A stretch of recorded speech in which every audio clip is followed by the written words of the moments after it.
Yes, so hi everyone and a warm welcome to our channel. I hope you're doing well. Studies and preparations are going on. September 25 के लिए जो amendments है with respect to my subject that is IDT, we are going to discuss in this particular video.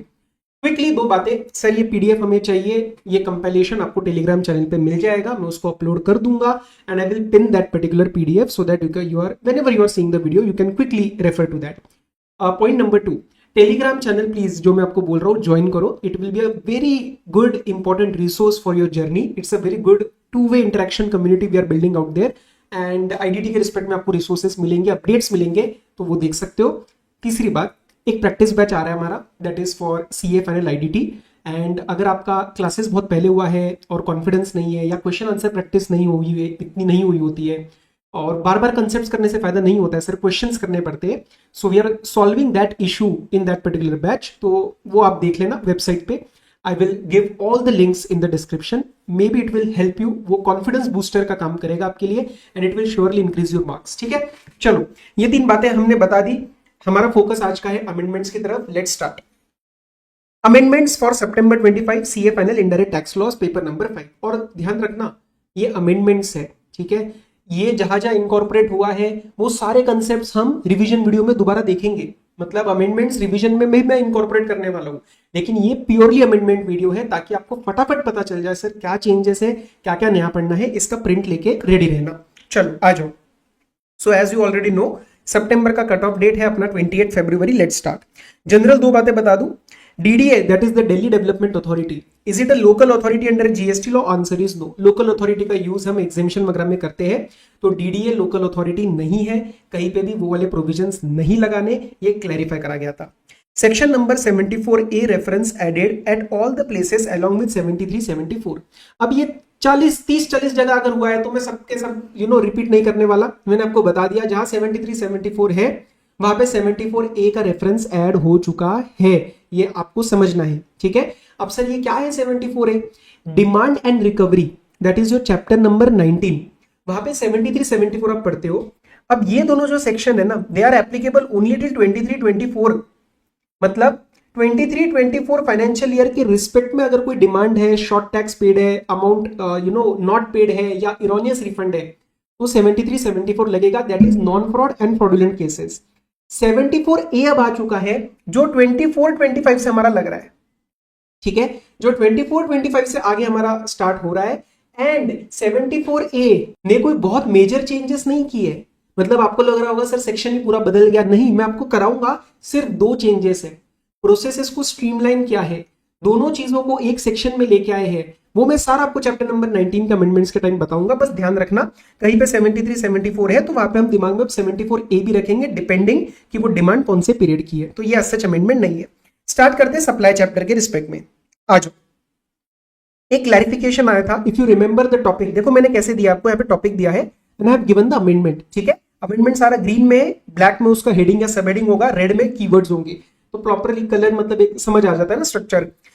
In chapter number 1 we cover one topic of taxability of few items, if you remember, that is linked to paragraph number 5E. क्या है sir ये paragraph number 5E? Agreement to restrain, tolerate, वो वाली बात कर रहा हूँ. उसमें हम बहुत सारी चीजें पढ़ते थे जैसे लिक्विडेटेड डैमेजेस हो गया, चेक डिस्काउंटिंग चार्जेस हो गए, वो सारी बातें. उसमें एक चीज क्लैरिफाई हुई है, सुनना क्या. Clarification with respect to the penal charges levied by banks and NBFCs. Earlier ये पेनल इंटरेस्ट लगाते थे, तो पेनल इंटरेस्ट जैसा होता था क्या वैसा ही पेनल चार्जेस है, उसके ऊपर एक क्लैरिफिकेशन आया. तो सुनो, penal charges are essentially in the nature of charges for breach of terms of loan contract. देखो हमें नाम से मतलब नहीं है, हमें उसके नेचर से मतलब है. तो पेनल चार्जेस क्या है? They are levied for breach of the terms of loan contract. तो पहले पेनल इंटरेस्ट बोला जाता था, अब पेनल चार्जेस है, पर फर्क नहीं पड़ेगा. Penal charges are also to avoid breach. It is to deter breach. It is not to tolerate, but not tolerate something. ये लाइन आपकी गोल्डन लाइन है जो मैं हर बार चिल्लाता हूं इस चैप्टर में. तो ये भी काइंड ऑफ सेम नेचर की तरह ही है जैसे लिक्विडेटेड डैमेजेस हो गया या जैसे चेक डिस्काउंटिंग का हो गया.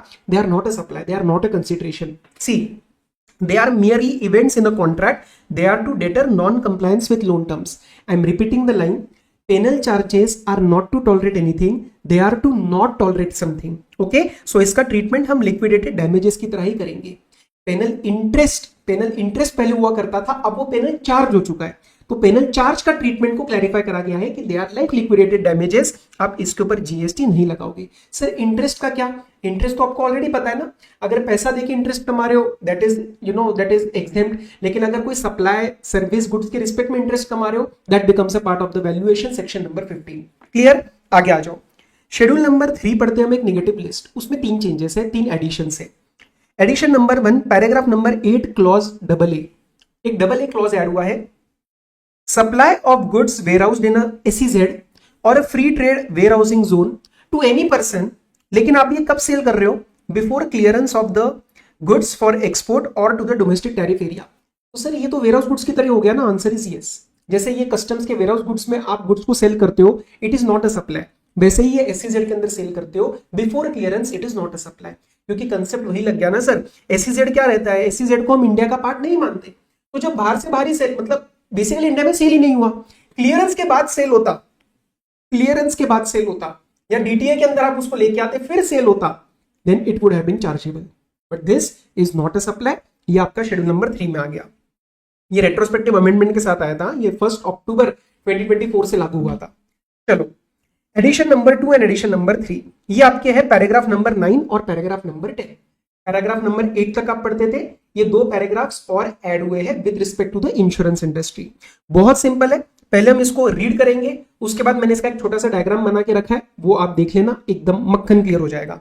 आओ, activity of apportionment of coinsurance premium. अब सर एक को इंश्योरेंस क्या होता है और यहाँ पे आया एक री इंश्योरेंस। तो सिंपल सी बात सुनो, को इंश्योरेंस मतलब टीम बना के हम इंश्योरेंस प्रोवाइड कर रहे हैं, ये दोनों मिला के किसी को इंश्योरेंस प्रोवाइड कर रहे हैं, दिस इज को इंश्योरेंस। व्हाट इज री इंश्योरेंस? री इंश्योरेंस मतलब एक ने क्लाइंट को इंश्योरेंस दिया और फिर इसने अपनी रिस्क किसी और को ट्रांसफर करी। तो जिसको री इंश्योरेंस ट्रांसफर किया, मतलब किसी को हमने और बिजनेस आगे दिया, वो पहले से पिक्चर के अंदर नहीं था, को इंश्योरेंस में वो पहले से पिक्चर के अंदर है। This is the major difference. Paragraph 9 को पहले रीड करते हैं। एक्टिविटी ऑफ, हम क्या सप्लाई नहीं मान रहे? Activity of apportionment of coinsurance premium by lead insurer. Sir lead insurer मतलब क्या? को इंश्योरेंस प्रीमियम के कॉन्ट्रैक्ट्स में लीड इंश्योरर को नेम किया जाता है, मतलब basically he will be the face of the transaction in simple words. तो आप उसको समझ लो कि ये इन दोनों में से एक सारी बात करेगा, एक सारा ट्रांजैक्शन करेगा और इसको उसका प्रीमियम ट्रांसफर कर देगा। तो ओरिजिनली है दोनों, लेकिन डील हम एक से करते हैं। आप 5 जनों का ग्रुप है, तो जब कहीं घूमने जाने वाले हो, कहीं बुकिंग करनी है, तो 5 के 5 थोड़ी करते हो, एक ही करता है और बाकियों के साथ हिसाब कर लेता है। करते हो ना जब आप किसी पार्टी या वेकेशन में जाते हो, तो ये वही जो हिसाब करेगा बाद में पे करके, that is the person known as lead insurer in simple terms. तो सुनो मेरी बात, activity of apportionment of coinsurance premium by lead insurer to coinsurer for insurance services jointly supplied. Sir मैंने क्या बोला, ये दोनों साथ में दे रहे हैं, तो this is a jointly supplied insurance by the lead insurer and को इंश्योरर टू द इंश्योर्ड, मतलब जो भी अपना यहाँ पे क्लाइंट रहेगा, इन को इंश्योरेंस एग्रीमेंट। लेकिन एक कंडीशन है, हम इस एक्टिविटी को सप्लाई नहीं मानेंगे, बट कंडीशन क्या है? दैट एंटायर जीएसटी जितना भी एप्लीकेबल है should be paid on the entire amount of premium paid by the insured. Sir थोड़ा सा कुछ रह गया ना, उसको समझा देते हैं हम आपको। यहां से आओ, ये दोनों है हमारे companies, let's say SBI general और LIC, ठीक है। दोनों ने को इंश्योरेंस दिया है रिलायंस को। अब रिलायंस तो बहुत बड़ा वो कॉर्पोरेट है, ठीक है। तो उन्होंने बोला कि चलो टीम अप करते हैं, एक रिस्क लेना नहीं चाहता। स्टार्टिंग से दोनों पिक्चर में है, लेकिन LIC जो है वो लीड इंश्योरर है, ये को इंश्योरर है और ये हमारा इंश्योर्ड है। तो Reliance deal on the face of it LIC से कर रहा है, बट डॉक्यूमेंट्स वगैरह में को इंश्योरेंस में इसका भी नाम है।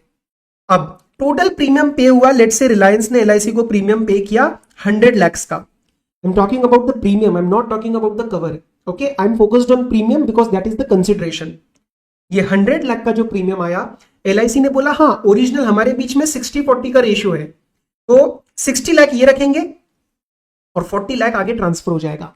तो ये जो अपोर्शनमेंट ऑफ 40 lakhs हुआ to SBI General, that is outside the scope of GST now. ये पहले फील्ड पे रियल लाइफ में नोटिसेस निकलना स्टार्ट हो गए थे, तो ये शेड्यूल नंबर 3 में अमेंडमेंट लाया गया।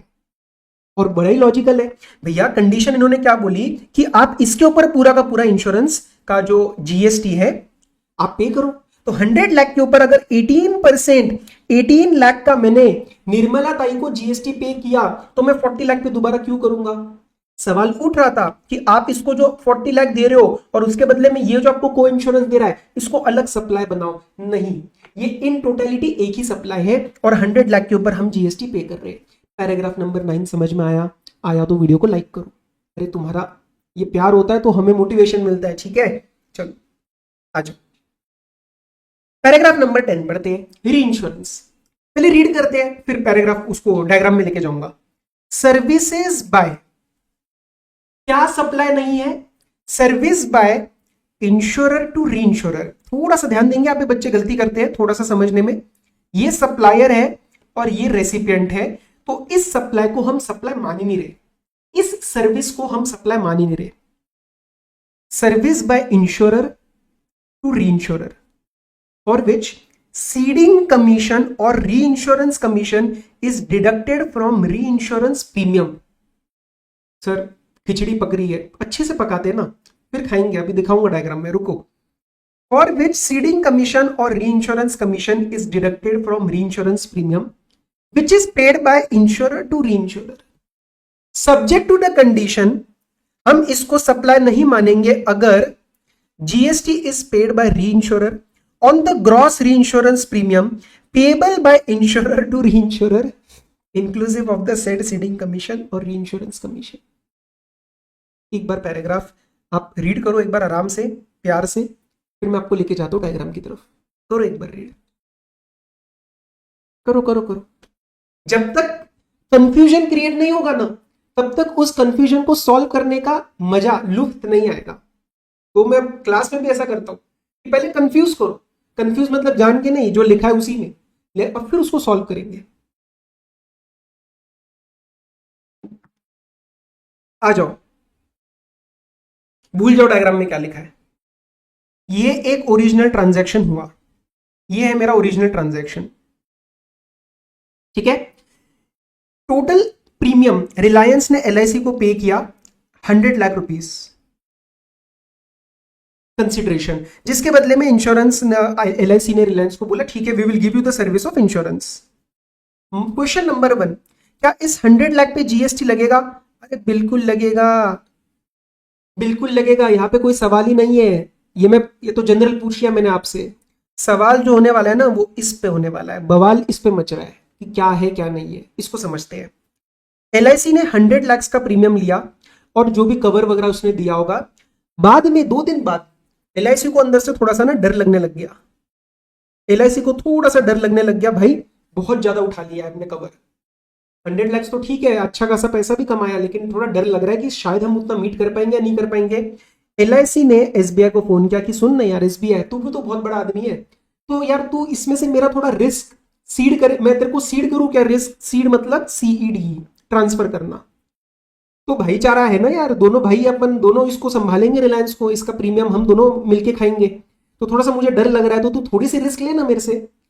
एसबीआई ने बोला ठीक है यार, तू भी अपना भाई है, एक काम कर 40% रिस्क मुझे दे दे, मैं 40% लेने को रेडी हूं मेरे बिजनेस के हिसाब से। अभी एलआईसी ने कहा ठीक है, तो मेरे पास नेट 60 रह जाएगा और मैं आपको 40 लाख का ट्रांसफर करूंगा। रिस्क भी ट्रांसफर हो गई, तो रिस्क के बदले में प्रीमियम भी ट्रांसफर होगा। Now my question number 1 to every one of you, answer it if possible in the comment. This 40 lakh which is being transferred by LIC, who is the supplier, who is the recipient? Supplier is SBI and recipient is LIC. Recipient pays the consideration. Question number 1, sir 40 lakh पे GST लगेगा क्या? बिल्कुल लगेगा, बिल्कुल लगेगा। 40 लाख पे 40 लाख पे GST लगना ही है, उसको मैं यहां पे नहीं कवर कर रहा शेड्यूल 3 में। तो सर किसको कवर कर रहे हो? एलआईसी ने बोला एसबीआई को, पैसे दे ही रहा था, देखो सिंपल बात, 40 लाख रुपए से दे ही रहे थे, 40 लाख रुपए से दे ही रहे थे, बट एक सेकंड के लिए हाथ रोक लिया। एसबीआई ने कहा क्या हुआ? एलआईसी कह रहा है मेरी बात सुन एसबीआई, रिलायंस से जो बिजनेस कमाया मैंने उसमें मेरे कुछ खर्चे भी लगे, मैंने एडमिन एक्सपेंसेस भी किए, मैंने सॉलिसिटेशन भी किया, उसका सारा खर्चा मैंने डेबिट किया है अपने बुक्स में, और उसके अगेंस्ट मैंने 100 लाख का प्रीमियम कमाया। तो जब तुम 40 लाख कमाई मेरी लेके जा रहा है, तो जो मैंने खर्चा किया है उसका भी तो 40% लेके जा। एसबीआई ने कहा ठीक है भाई, आप कुछ अर्न करने के लिए स्पेंड करते हो और वो अर्निंग कोई और लेके जाता है, तो वो जो स्पेंड किया है वो भी तो ट्रांसफर करो। तो एसबीआई ने कहा ठीक है, काम कर, 40 लाख में से लेट से वो शेयर आ रहा है 1 लाख रुपीस, तो तू मुझे 39 पे कर दे नेट। अब सवाल ये उठा मार्केट में कि सर ये 1 लाख, समझना ध्यान से बेटा जी, 1 लाख कौन किसको पे कर रहा है? 1 लाख कौन किसको पे कर रहा है? 1 लाख एसबीआई पे कर रहा है, क्योंकि एलआईसी जो देने वाला था उसमें से कुछ कट हो रहा है, तो इसका मतलब एसबीआई एलआईसी को 1 लाख रुपीस पे कर रहा है। कौन सप्लायर हुआ उस केस में? सप्लायर कौन हुआ? एलआईसी हुआ और एसबीआई रेसिपिएंट हुआ। तो मार्केट में 1 लाख के ऊपर भी जीएसटी मांगा जा रहा था बाय जीएसटी ऑफिसर, बट सुनने में ये ठीक नहीं लग रहा, क्योंकि कहीं ना कहीं वो थोड़ा सा प्रमोट भी करना था इंश्योरेंस इंडस्ट्री को। सप्लाई की शेड्यूल नंबर 3 में अमेंडमेंट डाल दिया, बोला ये 1 lakh rupees is not a supply. 40 lakh पे there is no impact. 1 lakh जो उसमें से कट किया जा रहा है वो सेपरेट सप्लाई टेक्निकली है, लेकिन बोला कि ठीक है यार कोई बात नहीं, इस पे भी जीएसटी मिल गया, इस पे भी जीएसटी मिल गया, छोड़ो सीडिंग कमीशन को छोड़ो।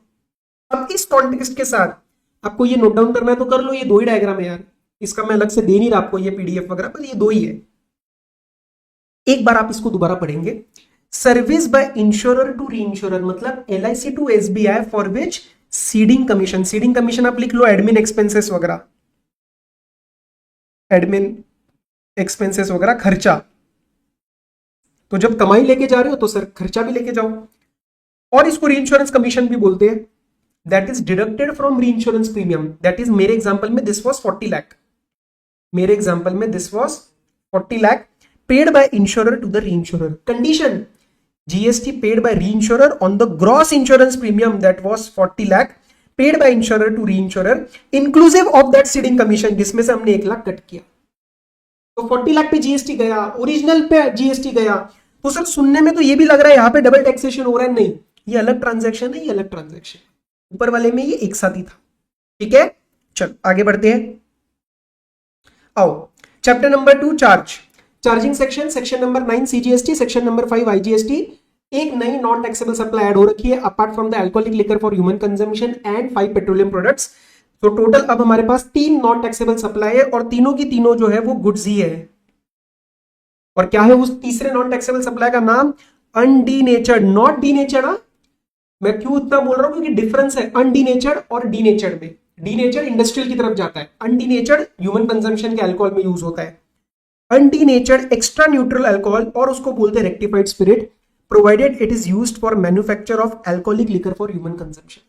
इसके ऊपर मार्केट में बहुत सारा बवाल था, अभी भी थोड़ा बहुत है लिटिगेशन पॉइंट ऑफ व्यू से, बट पेपर के लिए रेलिवेंट नहीं है, लिटिगेशन क्लास में बताता हूं मैं, तो सुन लो, जस्ट एक आइडिया ले लो कि आपको पॉइंट किस पे स्ट्रेस देना है। ये जो रेक्टिफाइड स्पिरिट है, ये कौन सा वाला बात कर रहे हैं हम? Which is used for manufacture of alcoholic liquor for human consumption. Alcoholic liquor for human consumption is outside the scope of GST. तो उसका जो raw material, and this is one of the most important raw material, उसको भी मैंने GST से बाहर कर दिया। ये तो इससे पहले कन्वर्जेंट व्यूज आ रहे थे इंडस्ट्री के, गवर्नमेंट, जीएसटी ऑफिसर के, तो इसको एक बार सॉर्ट कर दिया कि मेन आउटपुट अगर जीएसटी के बाहर है तो उसका इनपुट भी जीएसटी के बाहर रख लेते हैं ना, है ना, वरना फिर क्या है ना, वहां पे वैट लगेगा, वहां पे एक्साइज लगेगा, और आउटपुट जो बन रहा है वो जीएसटी के बाहर, मतलब वो थोड़ा सा ना कंफ्यूजन हो रहा था। अब इसमें ना प्रॉब्लम क्या हो रही थी, ये जो अनडीनेचर्ड एक्स्ट्रा न्यूट्रल अल्कोहल है ना, इस पे लग रहा था जीएसटी। अब मार्केट कह रहा था सर इस पे जीएसटी लगा रहे हो, लेकिन इसका जो आउटपुट है वो जीएसटी से बाहर है, फिर दोबारा इनपुट टैक्स कैसे, सेनवेट क्रेडिट कैसे यूटिलाइज करे, वो आईटीसी कैसे यूटिलाइज करे, मतलब आईटीसी का यूटिलाइजेशन के लिए आउटपुट जीएसटी में होना चाहिए ना, तो आउटपुट जीएसटी के अंदर नहीं है, और इनपुट पे लग रहा था जीएसटी। अब नहीं लगेगा, अब नहीं लगेगा, क्योंकि इनपुट को भी हमने जीएसटी से बाहर कर दिया, और इसका जो मेन आउटपुट, जिस आउटपुट में ये यूज होता है, that is the alcoholic liquor, वो तो जीएसटी से बाहर है ही।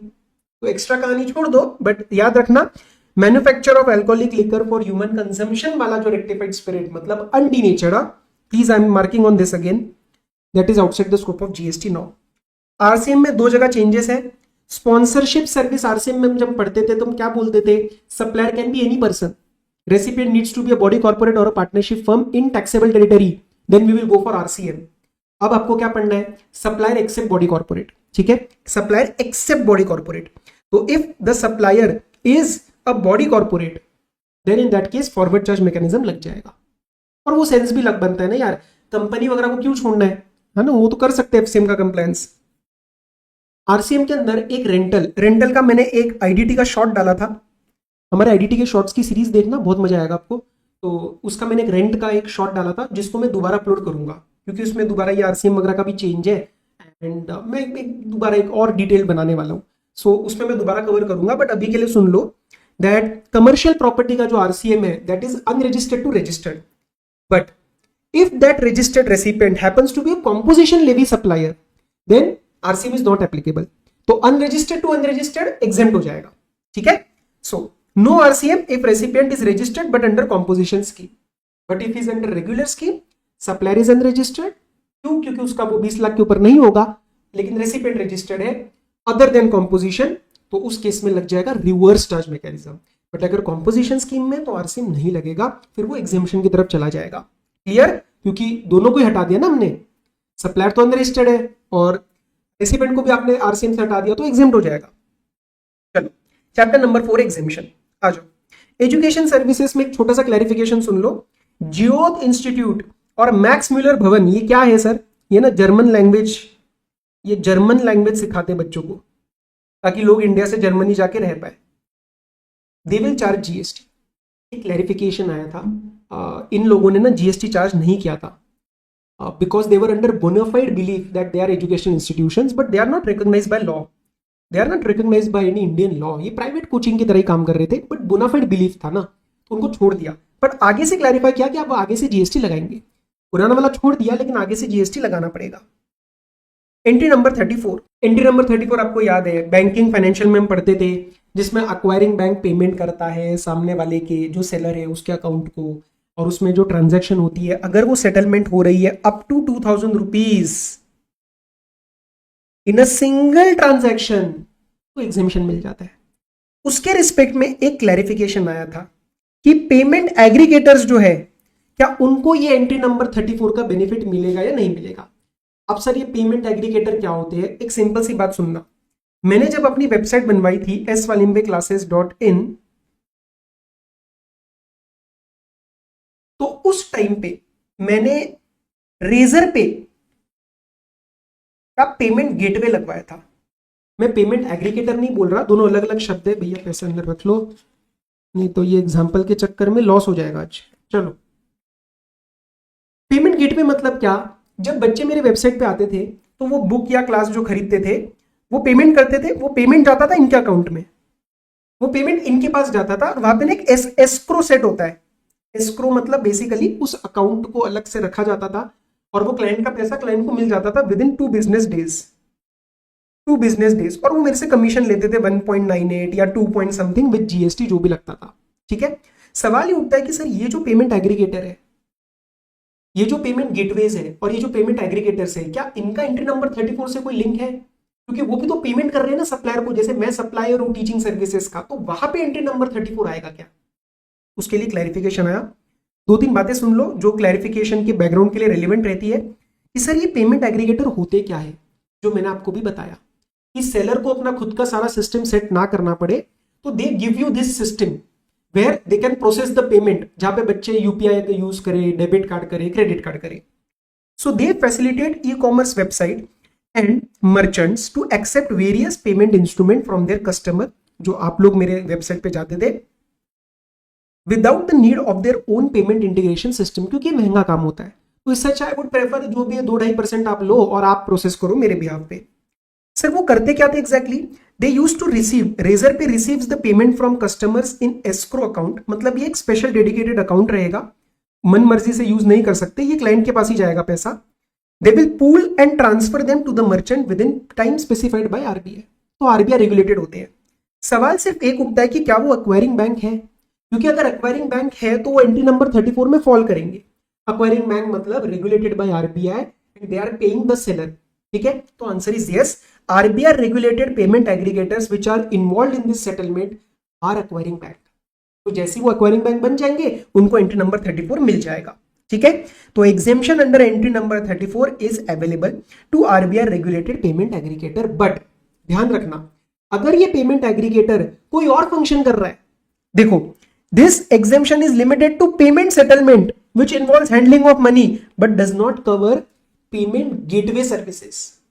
सर पेमेंट एग्रीगेटर तो समझ आ गया, पेमेंट गेटवे क्या होता है? पेमेंट गेटवे और पेमेंट एग्रीगेटर में सिर्फ एक फर्क है कि पेमेंट गेटवे पैसा आपका नहीं मैनेज करता, वो आपको सिर्फ प्रोसेसिंग करवाएगा, बट आपका मतलब पैसा रख के 2-3 दिन बाद आपको देगा, ऐसा नहीं करता। तो वही एक डिफरेंस है। तो payment gateway is not acquiring bank क्योंकि वो पैसा रख नहीं रहा है, but payment aggregator is. Okay, ठीक है। तो मैंने बता दिया आपको इनके बीच का जो डिफरेंस है, that is only with respect to handling of funds. Clear है बात? तो पीजी क्या करेगा? पेमेंट गेटवे सिर्फ इंफ्रास्ट्रक्चर देगा, वो पैसा नहीं रखेगा। It will be without any involvement in handling of funds. समझ में आया? चलो आगे बढ़ते फटाफट। एक एंट्री ऐड हुई है जनरल इंश्योरेंस में, एक एंट्री ऐड हुई है that is with respect to the motor vehicle accident fund. एक बार रीड करते फिर बता दो क्या है ये। Insurance by motor vehicle accident fund against contribution by insurer out of premium collected for third party insurance. Do you know what is TPA? Third party insurance आपको पता है क्या होता है? आपको कंपलसरी होता है थर्ड पार्टी इंश्योरेंस लेना। तो आज मेरे पास अगर एक गाड़ी है, ठीक है, तो मैं बाहर चलाता हूं और बाहर सपोज मैंने किसी स्ट्रेंजर को ठोक दिया, ठीक है, और स्ट्रेंजर को लग गई, स्ट्रेंजर गिर गया, ठीक है, इसका खर्चा आया, इसको इंश्योरेंस देना पड़ गया। सवाल ये उठता है सर मैं तो भाग गया, ठीक है, मैं तो भाग गया, मैं नहीं मिल रहा। और ये रिस्क सब जगह होती है ना, रोड पे चल रहे हैं, कुछ हो सकता है, तो ये होता है थर्ड पार्टी इंश्योरेंस। मतलब इन दिस केस जो भी टीपीए का, जो थर्ड पार्टी इंश्योरेंस का जो प्रीमियम कलेक्ट किया जा रहा है मोटर व्हीकल एक्सीडेंट फंड में जो जाएगा, वहां से इसको पैसा मिलेगा because he is getting that insurance service and it is compulsory in India. Third party insurance अपने घर पे पूछना, या आपने कोई व्हीकल खरीदा होगा तो आपको पता होगा कि थर्ड पार्टी आपको कराना ही पड़ता है, उसके सिवाय आपको इंश्योरेंसेस लो अपने लिए अलग, तो वो डिफरेंट है। अब उस पॉइंट ऑफ व्यू से रीड करो। Insurance by motor vehicle accident fund ये बनाया गया है legally under motor vehicle act against contribution by insurer out of premium collected for third party insurance. मैं जो कंपलसरी थर्ड पार्टी इंश्योरेंस पे करूंगा जो इस फंड में जाएगा, तो जो मोटर व्हीकल फंड आगे इंश्योरेंस प्रोवाइड कर रहा है हम सबको किसी को भी रोड पे लग सकती है, उस प्रीमियम के ऊपर जीएसटी नहीं लगाना है। थर्ड पार्टी इंश्योरेंस के प्रीमियम पे जीएसटी नहीं लगाना जो जा रहा है मोटर व्हीकल एक्सीडेंट फंड की बस आप इतना समझ लो, ठीक है। इंश्योरर का मतलब समझा रखा है, मैं रीड करने के लिए दिया है, मुझे नहीं लगता है लोग टेस्ट करेंगे, बट एक बार we can read. It has the same meaning as per insurance act. और इंश्योरेंस एक्ट में क्या लिखा है? It includes Indian company, statutory body of any parliament, insurance cooperative society, foreign company, okay, engaged in reinsurance business through a branch establish in India. तो basically foreign company भी covered है, जैसे अगर कोई वो री इंश्योरेंस वगैरह कर रही है इंडिया के ब्रांच के थ्रू, ठीक है। ये थोड़ा इंश्योरेंस एक्ट के ऊपर ज्यादा फोकस है, इसको छोड़ दो। एंट्री नंबर 3 आपको याद है, 3 और 3A services to government, pure service and composite. Composite में 25% of goods, 25% of the value of goods, तो वो कंडीशन लगाई जाती है। वहां पे क्लैरिफिकेशन आया कि बहुत बड़ी फैसिलिटी मैनेजमेंट सर्विसेज जैसे हाउसकीपिंग हो गया, हॉर्टिकल्चर हो गया, that includes goods plus services. मैं सीपीडब्ल्यूडी की बात नहीं कर रहा हूं, सीपीडब्ल्यूडी के रिस्पेक्ट में क्लैरिफिकेशन आया था, वो बुक्स में ऑलरेडी प्रिंटेड होगा आपके, मेरी भी है, आपके पास जहां से भी आपने पढ़ा होगा, सो दैट इज सेपरेट। मैं बात कर रहा हूं अभी एमसीडी की, म्यूनिसिपल कॉर्पोरेशन ऑफ दिल्ली। तो उनको अगर कोई सर्विस दी जा रही है ऐसी with respect to upkeeping of their office, मतलब ऑफिस ठीक ठाक रखने के लिए, क्या वो एंट्री नंबर 3A में एग्जाम्प्ट है? Answer is no. क्यों? क्योंकि they are not with respect to performing any function interested to municipality under 243W of the Indian constitution. बात समझ में आया आपको? ये 243W और G का रेफरेंस एंट्री नंबर 3A के अंदर है। तो जनरल आप कोई भी सर्विस देते हो या कोई प्योर सर्विस या कॉम्पोजिट देते हो, that is not exempt, it should be linked to 243W और G of the Indian constitution, and this is not. Upkeeping of office is not under this article of Indian constitution. और sir municipality वाले क्यों refer कर रहे हो? क्योंकि मैं municipal corporation of Delhi के रिस्पेक्ट में बात कर रहा हूं, इसलिए मैंने 243G नहीं रेफर किया, यहाँ पे W रेफर किया, ठीक है। तो जीएसटी के आगे लगाएंगे हम टिक। आगे आ जाओ। स्किल डेवलपमेंट सर्विसेज मई 25 के अटेम्प्ट में जब हमने अमेंडमेंट किया था तो वो पूरा सब्सटीट्यूट हो गया था, के पास ऑलरेडी होगा, उसके अंदर एक ऐड करना है। ये पहले हुआ करता था, फिर अमेंडमेंट के अंदर स्किप हुआ, आज अमेंडमेंट के अंदर वो ऐड हो गया है। सिंपल आपको ध्यान रखना है, इनकी सर्विसेज भी एग्जेम्प्ट है। Training partner approved by NSDC, NSDC बोले तो नेशनल स्किल डेवलपमेंट कॉर्पोरेशन, तो एनएसडीसी का अप्रूव कोई भी ट्रेनिंग पार्टनर है उसकी सर्विसेज भी एग्जेम्प्ट है। Entry number 25A। सर 25 और 25A क्या पढ़ते थे हम? इलेक्ट्रिसिटी। ठीक है, पहले के जमाने में ancillary services with respect to the electricity, जैसे फॉर एग्जांपल आपका मीटर चेंज हो गया, डुप्लीकेट बिल हो गया, मीटर का शिफ्टिंग हो गया, तो उसके रिस्पेक्ट में जो भी चार्जेस लगते थे वहां पे जीएसटी लगता था। कुछ टाइम पहले उसको हमने अमेंड कर दिया था कि भैया हम जीएसटी नहीं लगाएंगे, उसका एक एग्जेम्पशन एंट्री प्रोवाइड किया था by the way of entry number 25A। But उसके अंदर गलती से हमने शब्द जो लिखे थे वो लिखे थे ट्रांसमिशन एंड डिस्ट्रीब्यूशन, मतलब services ancillary to transmission and distribution. And मतलब दोनों कंडीशन लगानी पड़ेगी। लेकिन एंट्री नंबर 25 में अंदर मतलब जो मेन एग्जेम्पशन है आपकी with respect to the electricity services जो ट्रांसमिशन होता है, वहां पे हमने ट्रांसमिशन और डिस्ट्रीब्यूशन कर दिया था। आपको ये समझ में नहीं आ रहा होगा क्योंकि बच्चे जनरली ऐसा हो जाता है कि और एंड पे नहीं ध्यान देते।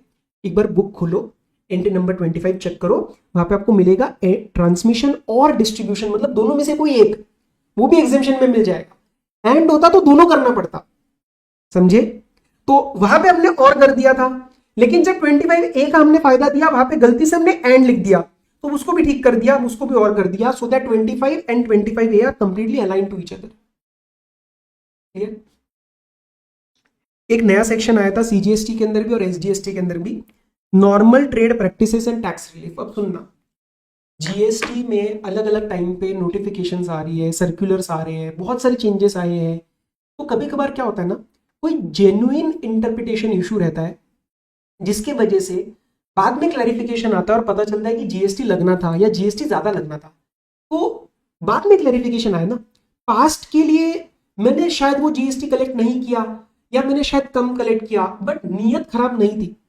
गवर्नमेंट कहती है कि तुम्हारी नीयत साफ थी, it was a bonafide mistake. तो this gives a power to government that you can you can waive off the recovery. मतलब किसी ने नहीं पे किया, किसी ने कम पे किया, तो छोड़ो, उससे नहीं लेना। इसी के रिस्पेक्ट में भी कुछ अमेंडमेंट्स हैं। वो मैंने अमेंडमेंट्स यहाँ क्यों नहीं डाली है, मैंने बुक के अंदर डाली है, यहाँ पे नहीं डाली, वह है बिकॉज आईसीआई वो आपसे एक्सपेक्ट नहीं कर रहा है, आईसीआई ने नहीं डाली है, लेकिन मैं आपको बताऊंगा। उसी के रिस्पेक्ट में ये सेक्शन है और उसके लिए एक शब्द इंट्रोड्यूस करा गया था, एज इज वेरियस बेसिस। आपको मेरे अभी नए वाले अमेंडेड बुक में मिल जाएगा ये as is where is basis. Sir इसका मतलब क्या होता है as is where is basis? As is where is basis मतलब जो जैसा है अब वैसा कर लो। फॉर एग्जाम्पल एक क्लैरिफिकेशन आया कि इस ट्रांजैक्शन पे जीएसटी नहीं लगना, और इससे पहले या उल्टा लेते हैं, एक पर्टिकुलर ट्रांजैक्शन पे जीएसटी लगना है। इससे पहले जेन्युइन मार्केट में नॉर्मल ट्रेड प्रैक्टिस चल रहा था कि जीएसटी नहीं लग रहा था। तो हम इसको क्या बोलेंगे कि इस पीरियड में, जैसे फॉर एग्जांपल ये आया आपका 28 ऑफ फरवरी 2025 को, और 1 जुलाई से 25 से लेके यहां तक हमने मार्केट में जीएसटी नहीं लगाया। 28 फेब को आपने क्लैरिफाई किया कि लगाना है, तो ठीक है, इस पीरियड के लिए there is a power to waive off. कैसे? हम बोलेंगे एज इज वेरियस बेसिस पे हम इसको रेगुलराइज कर रहे हैं। रेगुलराइज मतलब किसी ने अगर नहीं दिया तो कोई बात नहीं, किसी ने दिया वो तो सही सही दिया, तो जो पुरानी जो बातें हम उसको भूल जाएंगे। In simple words, as is where is basis मतलब पुरानी बातों को भूल जाना, पुरानी बातें भूल जाओ। जो भी हम क्लैरिफाई कर रहे हैं आप उसको प्रोस्पेक्टिव बेसिस पे लगाओ। और इसीलिए बहुत सारी जगह जब क्लैरिफिकेशंस आती है तो एज इज वेरियस बेसिस पे चीजों को रेगुलराइज किया जाता है कि पुराना किसी ने जो किया उसको भूल जाओ, जो क्लैरिफाई कर रहे हैं उसको आगे से हम लेके जाएंगे, हम आगे से उसको ट्रीटमेंट लगाएंगे, आप आगे से फॉलो करो। एंड उसी के रिस्पेक्ट में ये भी आया था जो मैंने आपको बताया ना, जियोथ इंस्टीट्यूट मैक्स मूलर भवन, ये बोनाफाइड बिलीफ के अंदर जीएसटी नहीं लगा रहे थे, क्लैरिफाई किया कि तुम्हें लगाना है, तो पुराने वाले का क्या, छोड़ दो, आगे से लगाओ तुम जीएसटी। समझ में आया? सर इसके पीछे का ऑब्जेक्टिव क्या रहता है? लिटिगेशन अवॉइड करना है यार, छोड़ दो, तो अननेसेसरी वो भी फिर कोर्ट में जाए, कुछ जाए, ठीक है, क्लैरिफाई किया ना, आगे से ठीक कर लेना बस। इसको एक बार रीड करना, ये कोई पेपर के लिए बहुत रेलिवेंट नहीं है, मैं फटाफट करा देता हूं। Power not to recover GST which was not levied और short levied because of any general practice. Notwithstanding this act, if government is satisfied that practice was or is generally prevalent regarding levy of any GST, including non-levy, मतलब कुछ चल रहा है practice, but the supplies were liable to GST or were liable to higher amount, मतलब GST नहीं लगा रहे थे और लगना था, जीएसटी कम लगा रहे थे बट ज्यादा लगना था। चलो कोई बात नहीं, हम छोड़ देंगे। We can state it in the official notification that they shall not be required to be paid, that amount does not required to be paid, जो भी डिफरेंशियल अमाउंट है, ठीक है, which was not being levied और which was short levied. बस ये आपके paper के लिए वैसे रेलिवेंट नहीं है बट समझना आना चाहिए। अगले पे आते time of supply. Time of supply में 2-3 चेंजेस है, थोड़ा ध्यान देंगे। सेक्शन नंबर 13 आपको याद है किस चीज के बारे में बात करता है? Time of supply of services, ठीक है। 13.2 बात करता है फॉरवर्ड चार्ज मैकेनिज्म। 13.3 बात करता है आरसीएम सप्लाई। आरसीएम सप्लाई में इससे पहले हम दो चीजें पढ़ते थे, दो डेट्स को कंसिडर करते थे। पहला डेट हुआ करता था आपका 60 days from following the invoice issue और any other document issued by the supplier. देखो आरसीएम मतलब recipient is going to pay tax, तो सप्लायर ने जब भी इनवॉइस दिया, डॉक्यूमेंट दिया, उसका 61st डे मतलब डे आफ्टर 60 डेज मतलब 61st डे हम कंसिडर करते थे, या फिर payment date by recipient which ever is earlier. और पेमेंट मतलब एक्चुअल डेबिट और book entry which ever is earlier. ये आपको याद है? अब सुनना, यहां पे छोटा सा चेंज है। ये वाली बात तभी लगेगी ना जब सप्लायर इनवॉइस इशू करेगा।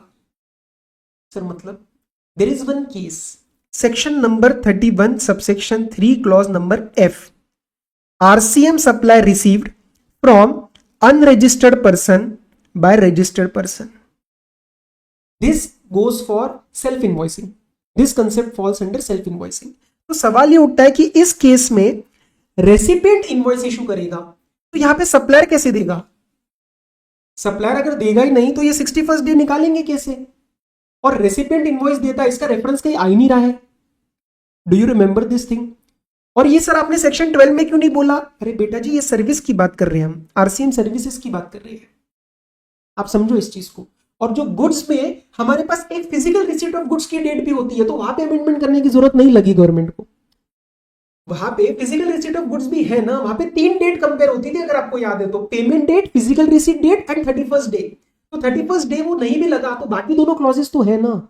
यहां पे हमारे पास 2 ही क्लॉजेस थे और उसमें से भी एक खत्म हो गया, तो कैसे कंपेयर होंगी दो चीजें? तो 13.3 के अंदर अमेंडमेंट हुआ, ना कि गुड्स के आरसीएम के रिस्पेक्ट में। 12.3 में नहीं हुआ अमेंडमेंट। आप समझ पा रहे हैं थोड़ा थोड़ा? अब सुनना, time of supply in case of RCM services this is same, first date is same, earlier of payment date मतलब एक्चुअल पेमेंट और बुक्स की payment date. Second date is also same, read date immediately following 60 days from the date of issue of invoice or any other document issued in lieu thereof. But हमने एक चीज add करी, क्या? Where the invoice is required to be issued by the supplier. But what about 31(3)(f)? See, where invoice is to be issued by the recipient, then in that case we will compare this payment date with the date of issue of invoice by recipient. यहां पे फिर कोई 60 days नहीं, जब भी मैं as a recipient invoice issue करूंगा वही डेट आपको लेनी पड़ेगी। बात समझ में आ रही है? और सर यहां पे मैंने एक लिंक किया 47A, ये अभी आपको समझ में नहीं आएगा क्योंकि ये भी एक अमेंडमेंट है। क्योंकि यहां पे ना क्वेरी आता है बच्चे का क्लास में, तो रेसिपिएंट तो कभी भी इशू कर देगा, नहीं 47A कुछ बोलता है, वी विल कवर दैट। आ गया वाउचर। वाउचर क्या होता है? Prepaid amount. प्रीपेड अमाउंट हो गया ना, अगर मैं आपको शॉपर स्टॉप का 10,000 रुपए का वाउचर दे दूं और आप 15,000 रुपए की शॉपिंग करते हो तो यू हैव टू पे 5,000 मोर, क्योंकि 10,000 is a voucher that I have already paid to that Shoppers Stop, बराबर। उसके रिस्पेक्ट में कुछ क्लैरिफिकेशन आई है, जो कि 12.4 और 13.4 में उसका टाइम ऑफ सप्लाई आता था, depending whether it is identifiable supply और नॉट, वो सब आपको याद है। यहां पे हम क्लास में ऑलरेडी डिस्कस कर चुके हैं। ये वाउचर सुन के एक आता है मन में कि सर यहां पे सप्लाई हुआ क्या? क्या वाउचर का इशू होना अपने आप में एक सप्लाई है? What is a voucher? Voucher is a form of money only ना, voucher is a form of money only. तो kind of I am paying money and I am getting money, तो how is this a supply? And if it is not a supply, what is the need of having a subsection dealing with time of supply? ये आया clarification. कुछ issues को clarify करते हैं। Issue number 1, whether transaction in voucher would fall under any category of supply of goods services? Answer is no. अभी समझाया मैंने आपको, अब लीगली पेपर में कैसे लिखना है वो भी देख लो। पहले वाउचर को एक बेसिक डिफाइन कर दो, ये जनरल भी डिफाइन कर सकते हो, कोई हार्ड एंड फास्ट नहीं है। It is an instrument where there is an obligation to accept it as a consideration because I have paid the amount earlier. So when you go to the shopper stop, that 10,000 will be accepted as a consideration. Issuance of paying instrument, including prepaid instrument like a voucher, are regulated by RBI. Money includes instrument recognized by RBI used to settle an obligation. तो इन तीन बातों के साथ मैं conclusion पे लेके आ सकता हूं दैट वाउचर इज मनी। अब इतना डिटेल में आप तीनों शायद पेपर में ना लिख पाओ, तो एक एक लाइन तो लिख सकते हो ना। Voucher is an instrument with respect to obligation to accept. Issuance of voucher is regulated by RBI and if it is regulated by RBI it forms a part of money and money and securities are neither goods nor services. समझे? तो transaction in voucher because voucher is money would be considered neither as supply of goods nor services. अब sir हमारा cross question ready है कि RBI regulated नहीं है तो क्या, फिर तो वो मनी नहीं होगा। कोई बात नहीं, फिर वो एक्शनेबल क्लेम बन जाएगा। एक्शनेबल क्लेम क्यों? You know the basic meaning of actionable claim, that is a basis of action. If you पे दैट वाउचर के लिए आपने जो पैसा पे किया है उस बेसिस पे, जो मैंने 10,000 रुपीज पे किया है, you are going to go and have that money, that voucher accepted as a part of the total amount. So maybe technically it is not money because of non-regulation by RBI, but still it is an actionable claim. उसके basis पे एक action लिया जा रहा है, ठीक है। और actionable claim except specified actionable claim, betting, gambling, casino, उनको छोड़ के सारे जीएसटी से बाहर है। तो अगर वाउचर मनी नहीं बना तो एक्शनेबल क्लेम बन के स्टिल आज जीएसटी से बाहर हो जाएगा। कैसे? शेड्यूल नंबर 3 के द्वारा। सुनो, पेपर में लिखने का तरीका होता है, तरीके के बेसिस पे नंबर मिलते हैं। सिर्फ डेस्टिनेशन मैटर नहीं करेगा, रूट भी मैटर करेगा। तो अगर वो आरबीआई के साथ रेगुलेटेड है इंस्ट्रूमेंट तो वो मनी कहलाएगा, और एक बार वो मनी बन गया तो it is not goods, it is not services. Conclusion, no GST.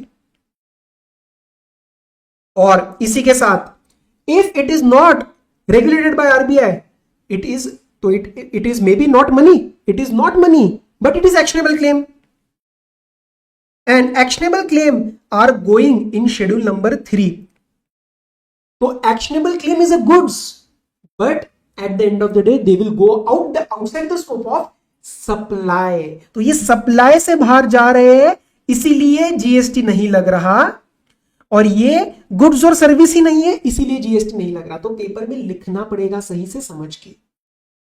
Conclusion क्या बना फाइनली?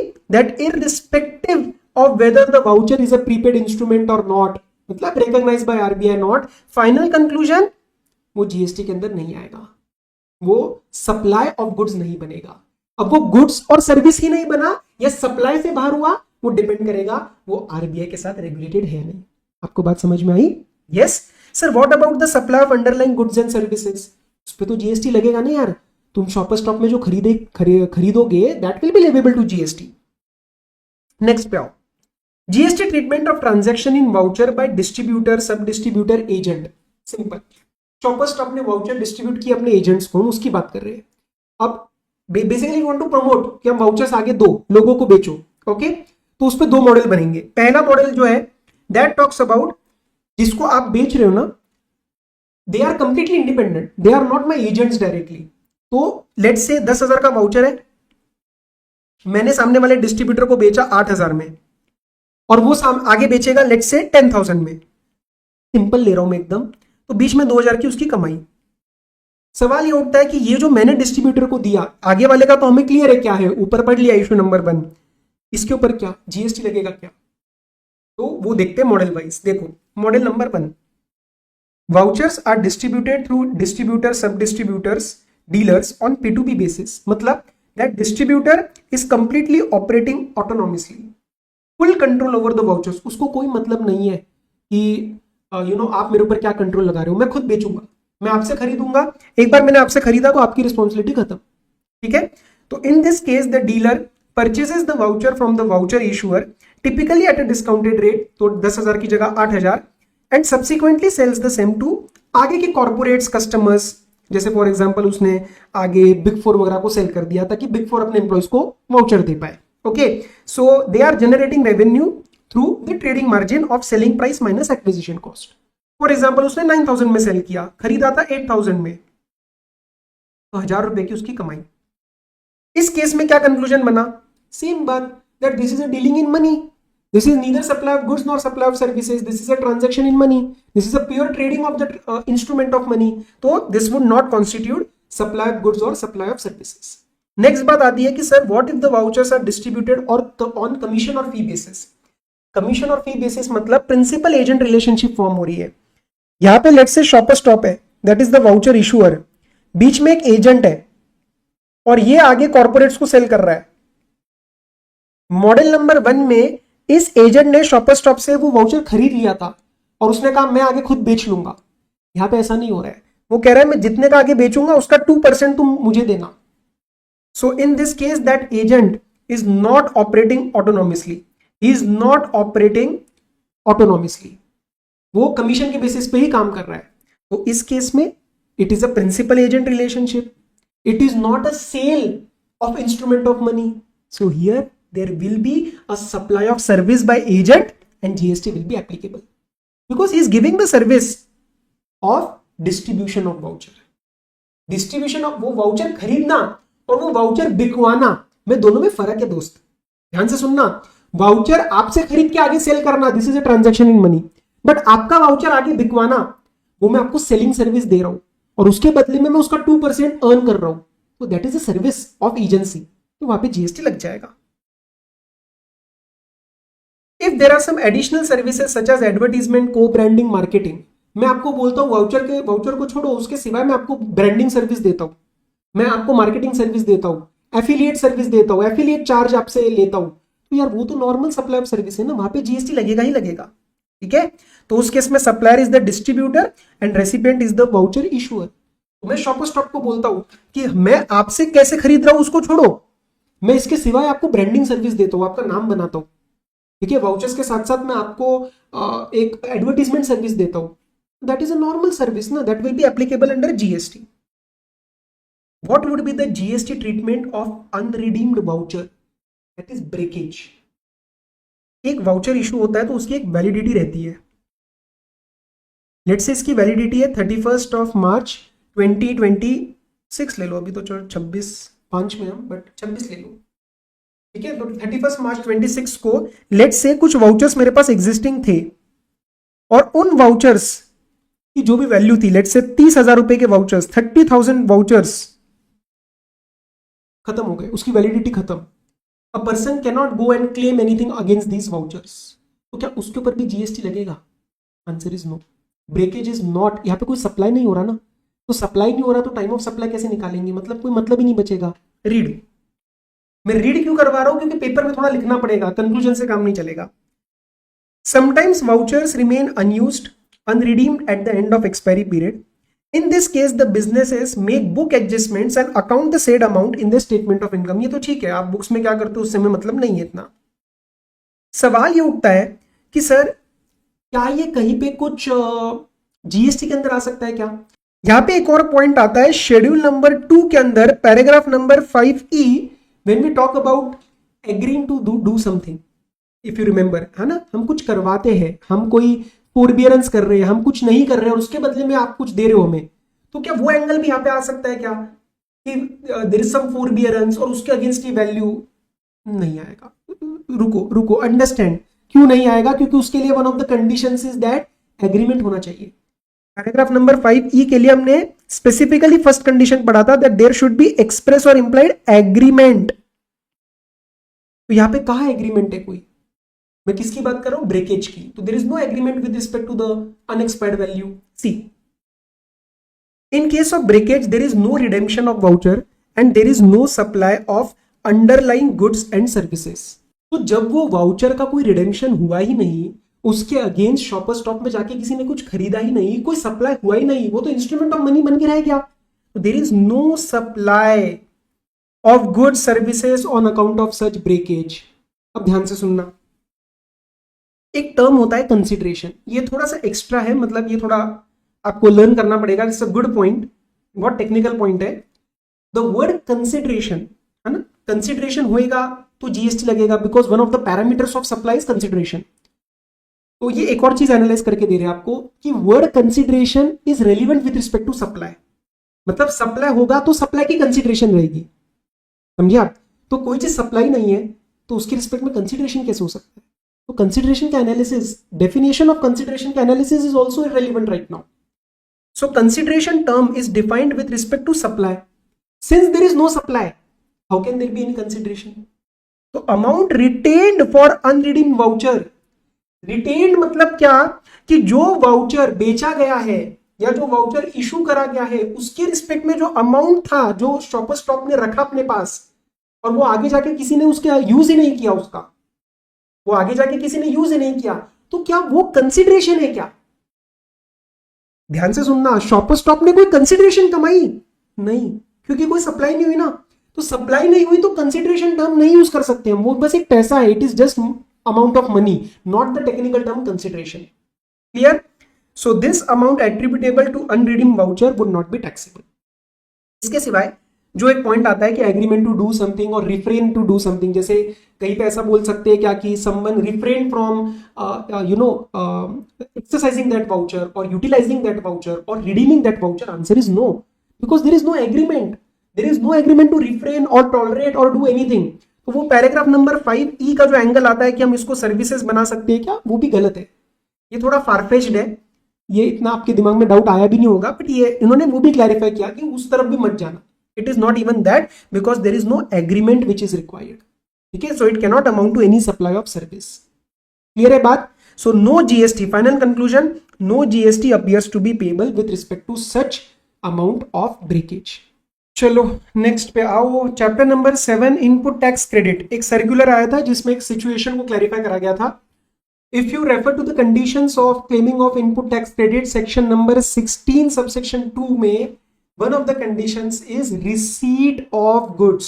receipt of goods और services. तो उसके goods की मैं अभी बात करूंगा. एक यहाँ पे एक सवाल आया specifically with respect to the automobile industry कि रिसीट का मतलब क्या है. रिसीट मतलब मैंने रिसीव किया या मेरे बिहाफ पे कोई और भी रिसीव कर सकता है. This is the centre line of this particular circular.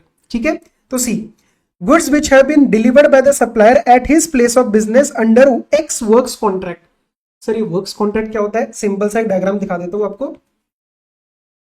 Automobile industry में ये आया, ठीक है, but this can be used in other industries also. ऐसा कुछ नहीं है. आप लॉ को समझेंगे कि क्या क्लैरिफाई कर रहे हैं, what is the intent of the law. Automobile industry में ऐसा होता है कि यहाँ पे एक ये है dealer, OEM original equipment manufacturer वगैरह होते हैं ना. तो यहाँ पे जो है वो कार डीलर है और यहाँ पे OEM की फैक्ट्री है. ठीक है, ये सप्लायर है, ये सप्लायर है इक्विपमेंट का.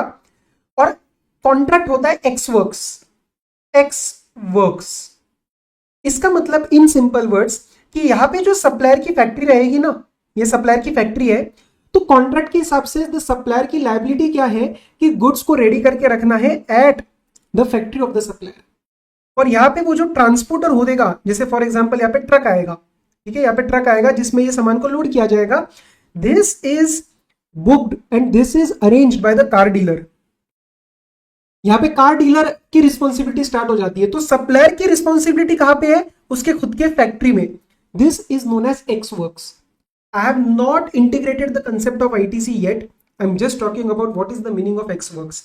एक प्रैक्टिकल एग्जांपल देता हूं.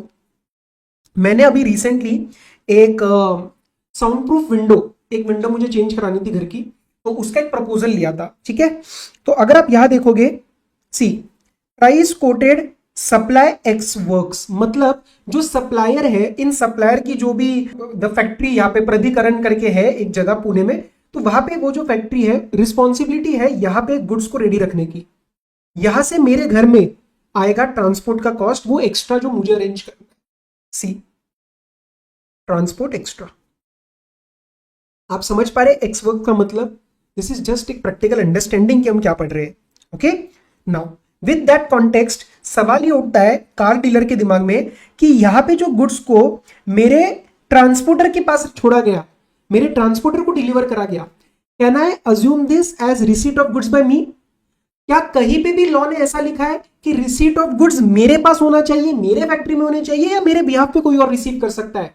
कंक्लूजन पहले मैं आपको बता देता हूं, this is considered as receipt of goods. तो जैसे फॉर एग्जांपल 28 जैन को अगर यहाँ पे गुड्स को डिलीवर करा गया ट्रांसपोर्टर को, and I am assuming all other conditions are being complied, then on 28 Jan I can go for ITC. जनवरी मंथ में मैं आईटीसी ले सकता हूँ। ठीक है, गुड्स को यहाँ पे आना जरूरी नहीं है। इसके पीछे में थोड़ा सा बैकग्राउंड पढ़ते हैं। In automobile sector, the contract between automobile dealer and OEM manufacturer is ex works, and as per the terms, the property in the goods passes to the dealer at the factory gate of the OEM. यहाँ पे आपकी responsibility खत्म, यहाँ पे ownership भी transfer, वो मेरी हो गई है, आपने मुझे सेल कर दी।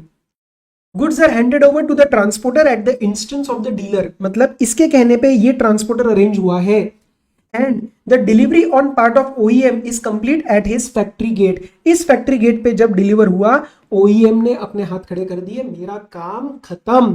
ट्रांसपोर्ट में भी arrange by OEM on behalf of the dealer. वो ठीक है कि ट्रांसपोर्टर OEM ने अरेंज किया होगा इसके बिहाफ पे, जैसे उस विंडोज वाले केस में उन्होंने बोला था हम अरेंज कर देंगे, बट आपके बिहाफ पे, ये आपके लिए है, कॉन्ट्रैक्ट एक्स वर्क से, मेरी रिस्पॉन्सिबिलिटी खत्म। ठीक है, and where insurance is arranged it may also be done on the behalf of dealer। तो दोनों में शब्दों का ध्यान दो, on behalf of dealer। करने वाले पे ज्यादा फोकस नहीं है, किसके लिए किया जा रहा है, डीलर के लिए, क्योंकि ये एक्स वर्क्स कॉन्ट्रैक्ट है। Any claim in case of loss will be lost by dealer, तो सारा डीलर की रिस्पॉन्सिबिलिटी है। Dealer also accounts for the invoice in his books of accounts on set delivery at the factory gate. यहाँ पे delivery होते ही मैं अपनी invoicing कर लेता हूं, मैं अपना परचेज दिखा देता हूं। 16(2)(b) की प्लेन रीडिंग से क्या नजर आता है कि the only thing mention is receipt of good services, but there is no mention of any particular place where the goods are required to be received. लेकिन जब हम एक्साइज की बात करते थे तो सेंट्रल एक्साइज में लिखा जाता था कि the physical receipt of goods should be eight the factory of the manufacturer for taking the same wait credit. लेकिन ऐसी बात आपने जीएसटी में नहीं लिखी, तो it shows that the intention of legislature is कि आपके बिहाफ पे कोई और रिसीव करे तो भी चलेगा। ठीक है, स्टेट एक्साइज में ऐसा कुछ भी नहीं होता था, लेकिन सेंट्रल एक्साइज में होता था।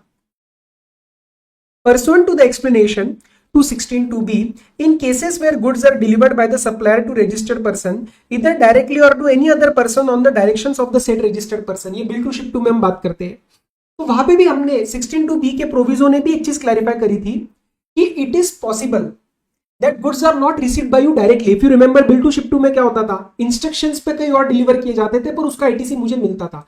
तो वहां पे कौन सा मैंने फिजिकली गुड्स को रिसीव किया, लेकिन आप मान ही रहे हो ना डीम टू बी रिसीव। तो ऐसा तो नहीं है ना कि section is whole and sole stressing upon receipt of goods at the place of the person taking ITC, ऐसा नहीं है। Section is allowing receipt by someone else. तो फिर यहाँ पे एक्स वर्क्स कॉन्ट्रैक्ट में क्या प्रॉब्लम है, यहाँ पे भी अलाउ करो, ये क्लैरिफाई करा गया। तो the property of the goods can be said to have been passed on to the dealer by OEM upon handing over of the goods to the transporter, and he can be considered to have been delivered। मतलब ITC मुझे मिल जाएगा, बाद में मेरे हाथ में आएगा, transit के बाद वो मेरे फिजिकली फैक्ट्री में आएगा, बट वहां पे एक्स वर्क्स कॉन्ट्रैक्ट पे ही मेरे को it will be considered to have been receive the goods. कहां पे, at the factory gate. Clear है बात? चलो 17(5)(c) और 17(5)(d) का तुम्हें बवाल तो पता ही है भाई। सफारी रिट्रीट्स का केस लॉ भी तुम्हें पता है, मैंने पिछली बार अमेंडमेंट्स में भी कवर किया था, उसका एक वीडियो शॉर्ट भी डाला था मैंने यूट्यूब शॉर्ट। तो 17(5)(d) में पहले होता था प्लांट और मशीनरी, जिसकी वजह से सफारी रिट्रीट्स जो है वो केस लॉ जीता था सुप्रीम कोर्ट में। वो जाके लगी गवर्नमेंट को, गवर्नमेंट ने रेट्रोस्पेक्टिव अमेंडमेंट मार दिया फ्रॉम 1 जुलाई 2017 और बोल दिया वो तो ड्राफ्टिंग मिस्टेक थी, वो प्लांट एंड मशीनरी ही है।